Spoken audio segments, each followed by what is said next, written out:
Merci pour ces 5 petites minutes que nous allons passer pour un special announcement. Donc, dans les séquences précédentes, on a beaucoup entendu parler d'investissement dans les technologies au Québec et au Canada et de la nécessité que ça représentait.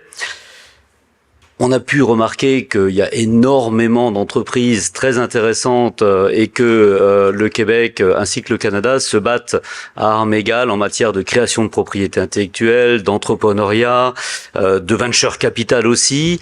Et peut-être que maintenant, il est temps, comme l'ont remarqué d'autres pays, en Europe beaucoup, en Corée, au Japon, de passer à une étape où on cesse de créer des entreprises qui se font trop rapidement racheter et on crée de grandes sociétés qui restent implantées au Québec, au Canada, des grandes sociétés de technologie qui procèdent d'une propriété intellectuelle sérieuse.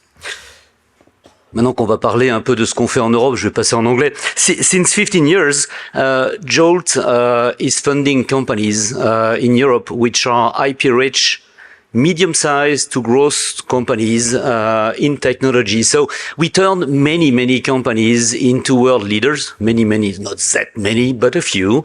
We created thousands, if not tens of thousands of jobs.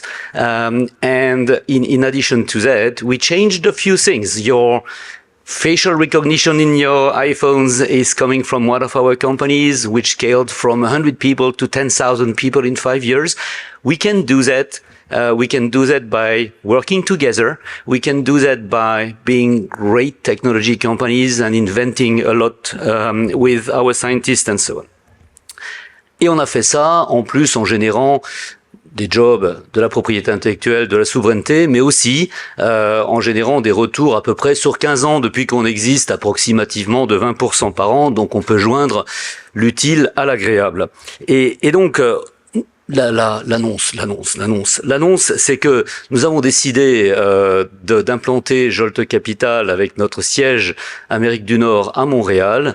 Donc on est ravis de se retrouver à Montréal avec un bureau à Palo Alto et un autre à Boston, mais dirigé depuis Montréal. Donc à la fois à Montréal, ça va nous permettre d'installer des sociétés européennes en Amérique du Nord, mais également d'investir dans des sociétés québécoises et des sociétés canadiennes de technologie de croissance, donc des sociétés qui vont faire entre 25 et 75 millions de dollars de chiffre d'affaires. Et notre idée, bien sûr, et notre principe, c'est d'injecter entre 50 et 100 millions dans ces sociétés pour les transformer en des leaders globaux, les développer en Asie, en Europe et aux États-Unis. Donc voilà ce qu'on va faire. Donc c'est dans les semaines qui viennent, on prépare nos premiers investissements ici. Je pense qu'il y aura quelques centaines de millions qui vont être déployés dans les années qui viennent. Dans des domaines qui sont, que vous connaissez tous, l'IA, la cybersécurité, mais aussi le semi-conducteur, l'optronique, la robotique, etc. Donc des domaines dans lesquels on a énormément de clusters d'excellence, mais aussi la health tech ou le biocontrôle. Donc on espère que dans les 5-6 années à venir, on sera en mesure de créer quelques leaders dont tout le monde sera très fier et qui seront les futures entreprises qui elles-mêmes généreront des spin-offs qui feront que dans les 20 ans à venir, on aura contribué à créer un écosystème très positif. Donc j'avais que 5 minutes, donc je voulais vous remercier pour votre accueil. Je voulais remercier les Rémiard, père et fils, qui nous ont fait découvrir à quel point Montréal pouvait être accueillant.